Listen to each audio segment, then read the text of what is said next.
Hello नमस्कार, आपका स्वागत है मेरे YouTube चैनल फ्यूलिंग फिजिक्स में। अगर आपने चैनल सब्सक्राइब नहीं कर रखा है तो प्लीज सब्सक्राइब कर लीजिए और शेयर कीजिए। आज इस वीडियो में जानेंगे क्लास 12 का एक बहुत बेहतरीन टॉपिक मूविंग कॉइल गैल्वेनोमीटर। कई बार पूछा गया है और इसको डिफाइन करने के लिए ये कितना इंपॉर्टेंट है या कितनी अच्छी इन्वेंशन थी ये, इसीलिए इसका नाम बोला जाता है the moving coil galvanometer. Actual में हुआ क्या कि जैसे वायर्स हैं, जैसे ऑरस्टेड एक्सपेरिमेंट क्या हुआ था कि वायर से करंट गया, करंट के बगल में एक कंपास था, कंपास में डिफ्लेक्शन आया जिससे ये पता चला कि यहां यार कुछ ना कुछ एक मैग्नेटिक फील्ड है या कोई चीज है। जैसे करंट से मैग्नेटिक फील्ड निकली, ऐसे ही एक रिवर्स में डिवाइस बनाया गया जिससे ये पता चला कि मैग्नेटिक फील्ड के कारण हम करंट को पता कर पाए। उसी डिवाइस का नाम कहा गया moving coil galvanometer. Highly sensitive होता है, लेबोरेटरी में रखे होते हैं। आगे चल के आप अगर ग्रेजुएशन वगैरह करोगे सब लोग तो उसमें आपको बीजी मिलेगा, एक बैलिस्टिक गैल्वेनोमीटर के नाम से चीज मिलेगी और हाईली सेंसिटिव होगा वो कि बहुत माइन्यूट करंट को भी वो ऑब्जर्व कर लेगा। आइए जानते हैं कि कैसा वो सेटअप है, क्या चीजें हैं, उसको समझने का प्रयास करते हैं। ध्यान देना, होता क्या है कि दो मैग्नेट्स ले ली जाती हैं। अगर ये कट वाले पार्ट दिख रहे हैं, इट मींस कि इधर भी ये पूरा पार्ट होगा मैग्नेट का, इधर भी ये पूरा पार्ट होगा। ये बीच में ऐसे राउंड से बनाई गई है जिससे कि बीच में एक रेडियल मैग्नेटिक फील्ड बने और उस रेडियल मैग्नेटिक फील्ड को बढ़ाने के लिए एक soft iron core cylindrical form में रखी जाती है। मैग्नेट है, मैग्नेट के बीच में एक सिलिंड्रिकल फॉर्म में। ये आपने कहां देखा होगा, अगर आपने कभी स्पीकर वगैरह तोड़े हैं तो हर स्पीकर के बीच में एक सॉफ्ट आयरन कोर या सिलिंड्रिकल फॉर्म में एक आयरन का टुकड़ा रखा होता है। वो चीज जो होती है वही है ये सॉफ्ट आयरन कोर। वहां क्यों यूज होती है? क्योंकि वहां जो बनानी होती है ना मैग्नेटिक फील्ड, उसको इनहेंस करना होता है और यूनिफॉर्म बनानी है। तो उस मैग्नेटिक फील्ड को बहुत अच्छा बनाया जाता है जब, तो सॉफ्ट आयरन कोर आपका एक फेरोमैग्नेटिक सब्सटेंस है जो उस मैग्नेटिक फील्ड को बहुत अच्छे से, मतलब एक होता है ना उसकी इंटेंसिटी को बढ़ा देता है, अच्छी बन जाती है मैग्नेटिक फील्ड। तो सॉफ्ट आयरन कोर ये चीज रखी हुई है। फिर क्या गया कि एक कॉइल को जैसे अभी पिछले वीडियो में हम लोगों ने समझा था कि अगर एक कॉइल है, रेक्टेंगुलर लूप है, उसके कारण एक टॉर्क जनरेट होता है और वो टॉर्क होता है NIAB। अगर n नंबर ऑफ टर्न्स है, IAB अगर एक लूप है, और फिर उसी को M क्रॉस B निकाला था जैसे, है ना। तो उस चीज को समझना। तो ऐसे एक कॉइल रखी गई, उसको क्या है कि एक बीच में कॉइल का एक टर्मिनल पकड़ के दूसरी जगह पाइवट कर लिया गया। इसको ऐसे समझो, बचपन में आपने सबने खिलौने वाली कार चलाई होगी, तो खिलौने वाली कार को जब चाबी भरते हैं ना, अगर कभी आपने उसको तोड़ के देखा है तो होता क्या है कि उसके अंदर एक कॉइल नुमा चीज होती है, लोहे की ही होती है। तो जैसे ही आप उसको टाइट कर दो तो उसके अंदर एक टॉर्सन बढ़ता है, या कह सकते हो उसके अंदर एक प्रेशर बढ़ता है, और उस प्रेशर को रिलीज करने के चक्कर में वो कार कहां को चली जाती है, आगे को चली जाती है। ऐसे ही क्या किया गया कि ये जो कॉइल है इसके साथ क्या अटैच कर लिया, एक पॉइंटर अटैच कर लिया, पॉइंटर के साथ स्केल बना ली, पॉइंटर अटैच कर लिया।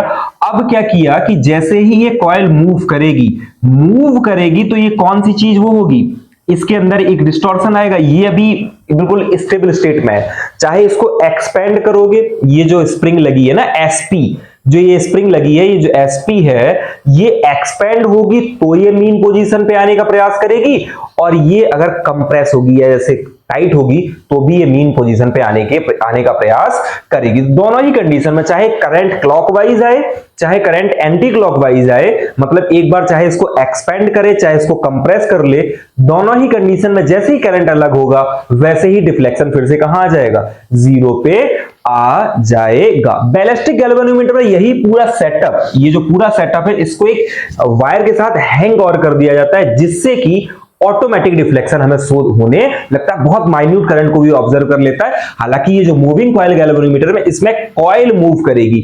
अब पूरा फंक्शन क्या होता है, गौर करना कि इसके अंदर हम क्या देंगे, करंट। इसके अंदर एक पॉजिटिव टू नेगेटिव ऐसे करंट आएगा। करंट आएगा तो यहां एक रेडियल मैग्नेटिक फील्ड है, यहां एक कैसी मैग्नेटिक फील्ड है, रेडियल। इसको भी प्रयास ये किया जाता है कि ये भी हल्की सी सर्कुलर फॉर्म में हो। कैसे फॉर्म में हो, वहां रेक्टेंगुलर ले रहे थे लेकिन ये सर्कुलर फॉर्म में होती है, और इसको जब इस पे जैसे इस आर्म पे फोर्स लगेगा तो ये इस पे एक फोर्स लगाएंगे जिसके कारण एक ट्विस्ट बनेगा, जिसके कारण एक क्या बनेगा, ट्विस्ट बनेगा। तो उसको समझ लेना, सिंस हमें मालूम है, सिंस जो टॉर्क है किसी कॉइल में वो होता है आपका एन आई ए बी। जो टॉर्क है वो क्या होती है, एन आई ए बी। ये तो कॉइल के अंदर आया, ये किसके अंदर आया, कॉइल। फिर एक इसके अंदर भी तो टॉर्क जनरेट हुआ होगा, जो काउंटर टॉर्क होगा, जो इसको जीरो पे लाएगा जैसे करंट हटेगा, तो वो इस कॉइल के अंदर एक क्या आएगा, काउंटर टॉर्क आएगा। एंड अगर काउंटर टॉर्क की बात करें तो काउंटर टॉर्क जो होगा वो होगा आपका के फाई। काउंटर टॉर्क कितना होगा, के फाई। के क्या होगा, अगर हम आपसे पूछें काउंटर टॉर्क होगा वो होगा आपका के फाई। दोनों चीजों को समझते हैं, के और फाई क्या है। के है इस स्प्रिंग का टॉर्सनल कांस्टेंट, इस स्प्रिंग का टॉर्सनल कांस्टेंट। इसको ऐसे समझो, आपने 11th क्लास में पढ़ा होगा यंग्स मॉडुलस। यंग्स मॉडुलस क्या होता था कि हम कितना फोर्स उसको टेंजेंशियल लगा सकते हैं या कितना इलोंगेट कर सकते हैं, तो उस हिसाब से यंग्स मॉडुलस और शियर मॉडुलस होते थे। शियर मॉडुलस यंग्स मॉडुलस का 1/3, ऐसा ना, यंग्स मॉडुलस का 1/3 क्या होता था आपका, शियर मॉडुलस। तो उन चीजों को ध्यान में रखना। तो वहीं एक आपका था स्ट्रेस स्ट्रेन कर्व बनता था और वहां एक निकल के आता था stress directly proportional to strain. ऐसे ही क्या है कि किसी भी मटेरियल का वो कितना ट्विस्ट होने पे वो कितना काउंटर टॉर्क देगा। भाई जिसके अंदर स्टिफनेस ज्यादा होगी वो तुरंत अपनी मीन स्टेट में जल्दी आएगा। ये किस पे डिपेंड करता है, इलास्टिसिटी कितनी है उसकी। तो ये मटेरियल हमें लिया जाता है कि हाईली इलास्टिक हो, जो अपनी मीन पोजीशन पे फिर से आ जाए। ऐसा ना हो कि मीन पोजीशन पे ना आए तो फिर हमें ये डिफ्लेक्शन नहीं मिलेगा और ज्यादा टाइम तक नहीं मिलेगा।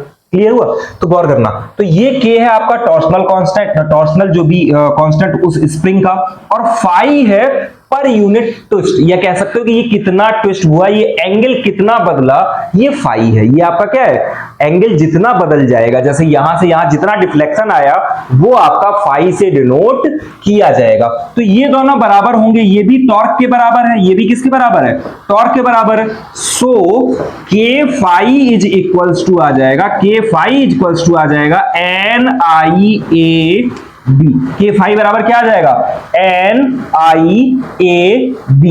अगर हम इसी को एक चीज और समझना चाहो तो आप एन को हटा लो, एक टर्म के लिए ले लो, लेकिन अगर आपने एन ले भी रखा है तो कोई दिक्कत नहीं है। एन ले भी रखा है तो कोई दिक्कत नहीं है। अगर मैं आपसे कहूं कि यहां से फाई की वैल्यू बताओ, यहां से किसकी वैल्यू बताओ, फाई की वैल्यू बताओ, तो आप ऐसे लिख सकते हो क्या, इसको एन ए बी अपॉन के, एन ए बी अपॉन क्या, के, और साथ में इसके यहां आई लिख दूं, कोई दिक्कत, साथ में इसके क्या लिख दूं, आई। तो ये जो फाई है, ये इससे हमें पता चला जितना डिफ्लेक्शन आ गया उतना करंट होगा, या डिफ्लेक्शन ज्यादा है तो करंट ज्यादा है, ऐसी चीजें हमें मालूम है। डिफ्लेक्शन जब जब ज्यादा होगा तो करंट क्या होगा, ज्यादा होगा, ये चीज तो हमें मालूम है। अच्छा एक चीज और बताना, अगर हम इसी जगह, इतना तो आपको दिखाना होता है मूविंग कॉइल गैल्वेनोमीटर के लिए, प्लस जब क्वेश्चन आता है तो समझना उसमें क्या क्या लिखा जाता है, उस चीज को सुनना। तो जब मूविंग कॉइल गैल्वेनोमीटर क्वेश्चन आपके पास आएगा कि डिस्कस मूविंग कॉइल गैल्वेनोमीटर, तो सबसे पहला काम है आपको ये फिगर बनाना है, फिगर के बाद प्रिंसिपल डालना है, कंस्ट्रक्शन डालना है, फिर वर्किंग डालना है। वर्किंग में आपको समझाना है कि एक मैग्नेट है, मतलब मैग्नेट के बीच में सॉफ्ट आयरन कोर रखा, सॉफ्ट आयरन कोर के ऊपर कॉइल रखी, कॉइल को पाइवेट किया, कॉइल को क्या किया, पाइवेट किया एक स्प्रिंग के थ्रू, और फिर जैसे ही करंट दिया कॉइल में तो कॉइल में एक ट्विस्ट आएगा, और उस ट्विस्ट को हम लोग इस पॉइंटर के माध्यम से जान लेंगे, वो के फाई के बराबर होगा, और जो टॉर्क जनरेट कॉइल में हुआ होगा वो एन आई ए बी होगा, और दोनों को बराबर करेंगे तो फाई इक्वल्स टू आ जाएगा आपका N A B upon K into क्या, आई। इतना आपको उसमें बताना पड़ेगा। क्लियर। अब अगर इसी में आगे अगर हम आपसे बात करें तो हमें दो टर्म और याद करने होते हैं। वो टर्म है आपका, एक होता है करंट सेंसिटिविटी, एक टर्म क्या होता है, करंट सेंसिटिविटी, और उसको समझते हैं। करंट सेंसिटिविटी होता क्या है, करंट सेंसिटिविटी होता है phi upon I. Current sensitivity क्या होता है? Phi upon I. कितना ट्विस्ट आया, या कह सकते हो डिफ्लेक्शन पर यूनिट करंट। इसी को क्या बोला जा सकता है? इसी को बोला जा सकता है deflection per unit current. Per unit current, एक यूनिट करंट है तो वो कितना डिफ्लेक्शन लेके आएगा, ये कहलाएगा आपका करंट सेंसिटिविटी। तो अगर इसी फॉर्मूले से इसको निकालें तो phi upon I equals to हो जाएगा N A B upon K. तो वो बनेगा आपका phi upon I is equals to N A B upon K. इस पे बेस्ड न्यूमेरिकल्स भी आ जाते हैं, तो आपको थोड़ा सा ध्यान रखना चाहिए कि फाई अपॉन आई किसके बराबर है? एन ए बी अपॉन के बराबर होती है। इस चीज को समझ में आया। अब अगर करंट सेंसिटिविटी आ गया, ऐसे ही एक सिमिलर टर्म और होता है आपका वोल्टेज सेंसिटिविटी। ऐसे सिमिलर टर्म क्या है आपका? Voltage sensitivity. अब करंट सेंसिटिविटी अगर पता चल गया तो और आपको ओम्स लॉ पता है, तो वोल्टेज सेंसिटिविटी क्या होगा? मतलब डिफ्लेक्शन पर यूनिट वोल्टेज। इसी को क्या बोला जाएगा? Deflection per unit voltage. Deflection per unit voltage. अब अगर इसी का फॉर्मूला निकालना है तो मैंने क्या बताया अभी आपको कि ओम्स लॉ आना चाहिए। सिंस हमें मालूम है कि फाई अपॉन आई जो है वो बराबर है एन ए बी अपॉन के, और I is equals to, Ohm's law से अगर हम बात करें, वैसे तो V equals to I R होता है, तो R यहां नीचे आएगा, I इक्वल्स टू क्या हो जाएगा? V अपॉन R होगा। I इक्वल्स टू क्या होगा? V upon R। तो अगर हम इधर V रखेंगे, इधर हम क्या रख दें? V रख दें। गौर करना, अगर हम इधर V रख दें तो R ऊपर जाएगा, R ऊपर जाएगा तो वो नीचे कहां आएगा? इधर आएगा। कुल मिला के फॉर्मूला बनेगा phi upon V is equals to N A B upon K. तो बना ही बना, साथ में बन गया 1 अपॉन R। ये हमें याद रखना चाहिए, किसका फॉर्मूला हो गया? वोल्टेज सेंसिटिविटी का। Phi upon V is equals to N A B upon K into 1 upon R। अब इनमें से एक फायदे वाली चीज और समझना कि अगर हम नंबर ऑफ टर्न्स बढ़ाएं, अगर हम नंबर ऑफ टर्न्स को n से कर दें 2n, n से कितना कर दें? नंबर ऑफ टर्न्स मान लेते हैं 2n कर दें। तो गौर करना, इधर जैसे करंट सेंसिटिविटी है, इसमें अगर हम नंबर ऑफ टर्न्स बढ़ाएंगे तो होगा क्या कि जो फाई अपॉन आई की वैल्यू है वो 2 टाइम्स हो जाती है। तो करंट सेंसिटिविटी के केस में क्या होता है? Phi upon I becomes 2 phi upon I, मतलब करंट सेंसिटिविटी बढ़ जाएगी अगर हम नंबर ऑफ टर्न्स को बढ़ाएंगे। बट वोल्टेज सेंसिटिविटी के केस में क्या होगा? फाई अपॉन वी जब हम लोग लिखेंगे, फाई अपॉन वी जो लिखेंगे वो फाई अपॉन वी ही रहेगा। क्यों रहेगा? अगर ये पूछा जाए आपसे तो आपको बताना है कि ये जैसे बढ़ा होगा, n जब 2n हुआ होगा तो रेजिस्टेंस भी तो R से 2R हो गया होगा। रेजिस्टेंस भी क्या होगा? R से 2R हुआ होगा, वो कट गया होगा आपस में। तो वोल्टेज सेंसिटिविटी पे कोई इफेक्ट नहीं पड़ता अगर आप नंबर ऑफ टर्न्स को बढ़ा दो। गैल्वेनोमीटर पे कितने नंबर ऑफ टर्न्स बढ़ा दो, वोल्टेज सेंसिटिविटी पे कोई फर्क नहीं आता। बट करंट सेंसिटिविटी आपकी डबल हो जाती है। तो अगर अच्छा गैल्वेनोमीटर हमें चाहिए है तो हम क्या करेंगे? उसके नंबर ऑफ टर्न्स को क्या कर देंगे? इंक्रीज करेंगे, जिससे उसकी सेंसिटिविटी क्या हो जाएगी? इंक्रीज हो जाएगी। यहां तक बात समझ में आई। इसके बाद इसी टॉपिक का एक बहुत अच्छा सा पार्ट है, वो है गैल्वेनोमीटर को कन्वर्ट करना। Conversion of galvanometer into ammeter. Conversion of galvanometer into ammeter. हम किस में कन्वर्ट करें उसको? एमीटर में कन्वर्ट करें। एमीटर का काम क्या होता है? एमीटर का काम होता है टू डिटेक्ट करंट, कि कितना करंट है इसको हमें डिटेक्ट करना आना चाहिए। दूसरा टॉपिक और एक पैरेलल इसी के लिख ले अगर हम, कि galvanometer two volt meter. Galvanometer two volt meter अगर हमें कन्वर्ट करना है तो हम कैसे करेंगे? इन दोनों के कन्वर्जन कई बार आपसे पूछे गए हैं, उनको हमें बिल्कुल एक बार में समझ में आ जाना चाहिए। होपफुली मैं ऐसा प्रयास करूंगा कि आपको एक बार में समझ में आ जाए। अब गैल्वेनोमीटर को हमें किसमें कन्वर्ट करना है? एमीटर में कन्वर्ट करना है। गौर करना, एक चीज समझना। देखो, मैंने आपको एक चीज समझाई थी कि कभी भी अगर ऐसा हो, कहीं भी अगर पैरेलल, जैसे कहीं भी अगर ऐसा हो कि करंट अगर डिवाइड हो, मैंने आपको एक चीज बताई थी कि कहीं भी ऐसा हो कि जब भी कभी पैरेलल कॉम्बिनेशन होगा तो करंट डिवाइड होता है, पैरेलल कॉम्बिनेशन होगा तो क्या डिवाइड होगा, करंट डिवाइड होगा। और अगर सीरीज कॉम्बिनेशन है तो वहां वोल्टेज डिवाइड होता है, वहां क्या डिवाइड होता है, वोल्टेज। अब चूंकि गैल्वेनोमीटर को अगर हम कन्वर्ट कर रहे हैं तो कोई ना कोई चीज तो ऐड करनी पड़ेगी।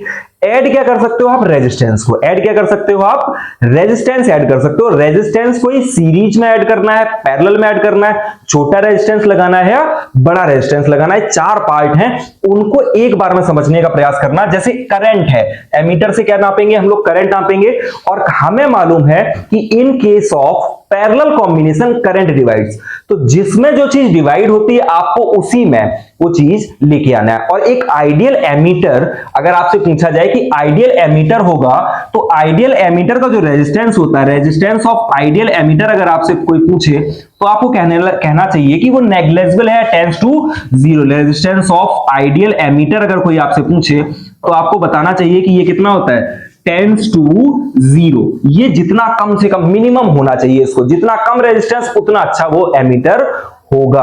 तो उसके लिए हम लोग क्या करेंगे कि हमें गैल्वेनोमीटर को कन्वर्ट करना है, तो एक गैल्वेनोमीटर ले लिया, एक क्या ले लिया, गैल्वेनोमीटर।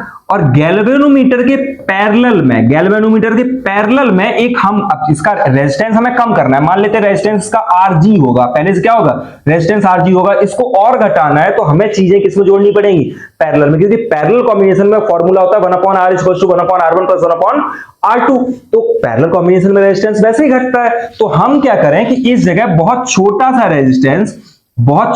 रेजिस्टेंस जोड़ दें जिसको हम कहें RS, शंट रेजिस्टेंस। इसका नाम क्या होता है, शंट, SHUNT। शंट रेजिस्टेंस का मतलब वेरी शॉर्ट रेजिस्टेंस। क्या मतलब होता है उसका, वेरी शॉर्ट रेजिस्टेंस। जब हम जोड़ेंगे पैरेलल में तो होगा क्या, इसका कॉम्बिनेशन का रेजिस्टेंस होगा वो बहुत कम हो जाएगा, और ये जो सेटअप होगा ये आपका क्या कहलाएगा, एक एमीटर कहलाएगा। ये पूरा जो सेटअप है ये किसके बराबर होगा, एक एमीटर के बराबर होगा। ये पूरा सेटअप किसके बराबर होगा, एक एमीटर के। ये पूरा सेटअप जो होगा वो पूरा एक एमीटर के बराबर होगा। ये बात समझ में आई कि ये एक एमीटर है। गैल्वेनोमीटर के साथ पैरेलल में एक बहुत छोटा सा रेजिस्टेंस अगर डाल दिया आपने तो वो एक क्या होता है, वो एक क्या होता है, एमीटर होता है। प्लस इसी का रेजिस्टेंस वगैरह निकालना होगा तो Rg इसको मान लोगे आप, Rg इसको मान लोगे तो कई बार जो न्यूमेरिकल पूछे जाएंगे आपसे वो Rg दे देंगे, Rs दे देंगे, उसके बाद कहेंगे इस एमीटर का रेजिस्टेंस निकालो, इससे करंट कितना नापा जा सकता है इसको बताओ और इसकी वैल्यू को बढ़ाना है तो वही फिर फॉर्मूला करंट सेंसिटिविटी वाला, उससे ये चीजें निकल के आ जाती हैं। आगे जब न्यूमेरिकल्स वाले वीडियोस आएंगे तो उनमें हम लोग इनको डिस्कस करेंगे। एक बार थ्योरी पूरी कंप्लीट कर लेंगे, एक बार फिर न्यूमेरिकल पूरे कंप्लीट करेंगे, और उसके बाद आपके क्या होंगे, पेपर वगैरह पे भी डिस्कशन स्टार्ट होगा। अब अगर सिमिलरली मैं आपसे पूछूंगी वोल्ट मीटर को, गैल्वेनोमीटर को वोल्ट मीटर में कन्वर्ट करना है, गैल्वेनोमीटर को किस में कन्वर्ट करना है, वोल्ट मीटर में अगर कन्वर्ट करना है तो वोल्ट मीटर में कन्वर्ट करने के लिए क्या याद रखना है कि in case of series combination voltage divide, series combination voltage divide होता है। और एक ideal for an ideal volt meter वो है जिसका रेजिस्टेंस क्या होना चाहिए, इनफाइनाइट हो। उसका रेजिस्टेंस क्या होगा, इनफाइनाइट हो। उसका रेजिस्टेंस क्या हो आपका, इनफाइनाइट हो। अब अगर उसका इनफाइनाइट रेजिस्टेंस बनाना तो हमें क्या करना पड़ेगा, एक बहुत large resistance, very large resistance को क्या करें हम लोग, सीरीज में उसके जोड़ दें। सीरीज में जोड़ देंगे तो चीजें ऑटोमेटिक आसान हो जाएंगी, क्योंकि गैल्वेनोमीटर है, गैल्वेनोमीटर का ऑटोमेटिक रेजिस्टेंस है कोई, इसके साथ क्या करें, एक बहुत बड़ा रेजिस्टेंस आप कर दो, इसके साथ अटैच कर दो वेरी बिग रेजिस्टेंस। इसको क्या कहेंगे, वेरी बिग रेजिस्टेंस इसके साथ जोड़ दिया जाए। वेरी बिग रेजिस्टेंस इसके साथ जोड़ दोगे आप तो होगा क्या कि इसका, इन दोनों का कॉम्बिनेशन जो होगा उनका बहुत ज्यादा रेजिस्टेंस हो जाएगा और ये एक वोल्ट मीटर की तरह बिहेव करेगा। इतनी सी बातें हमें इस टॉपिक में याद रखनी चाहिए। तो मूविंग कॉइल गैल्वेनोमीटर में बेसिकली आपसे क्या क्या क्वेश्चंस हो सकते हैं उनको याद रखना कि डिस्कस मूविंग कॉइल गैल्वेनोमीटर, पूरा आपको डिस्कस करना है। उसमें एक कन्वर्जन के बारे में नहीं बताया जाता अनलेस कि आपसे पूछा ना जाए। अगर वो कहा है कि कन्वर्जन भी बताना, नहीं तो छोटे छोटे क्वेश्चंस इसके पार्ट क्या है, करंट सेंसिटिविटी आपसे हो सकता है पूछा जाए, वोल्टेज सेंसिटिविटी आपसे पूछा जाए, या conversion of galvanometer to into ammeter पूछा जाए, या conversion of galvanometer into volt meter पूछा जाए। ये क्वेश्चंस है, बहुत ही इंपॉर्टेंट टॉपिक है। अगर ना समझ में आए तो एक बार फिर से पूरा रिपीट करके वीडियो देखना, एक बार में क्लियर हो जाएगा आपको। और नहीं समझ में आया तो आप कमेंट करना, मैं आपको कोशिश करूंगा किसी और वे में समझाने का। तब तक पढ़ते रहिए, जो ना समझ में आए वहां पूछिए, और चैनल को शेयर कीजिए, सब्सक्राइब कीजिए। Thank you.